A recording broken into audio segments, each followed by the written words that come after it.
Magandang araw! Greetings from Cambodia. So ngayon nga po ay magluluto tayo ng isa sa mga paborito kong ulam. So first, kailangan nyo lang ng sibuyas at bawang. So isote lang po or gisahin hanggang sa maging translucent at i-add na po natin ang atay ng manok. So wag po kayo mag-alala guys, ay malinis po ito. Akin na po itong hinugasang maigi. So halu-haluin lang po or igisa lang natin yung atay sa sibuyas at bawang.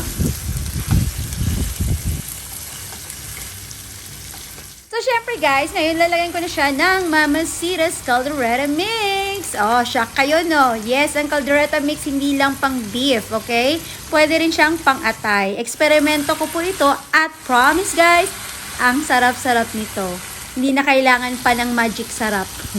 Okay, so haluin lang hanggang sa maluto at makover yung ating liver. Then, lagyan din natin siya ng paminta. Yan, para may konting anghang, di ba?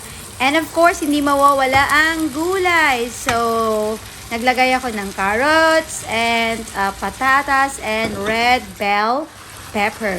Of course, hinalo ko rin siya. Ayan, and then I add a little amount of water para lang maluto yung ating gulay. And ayan na po siya, boiling, and here it is.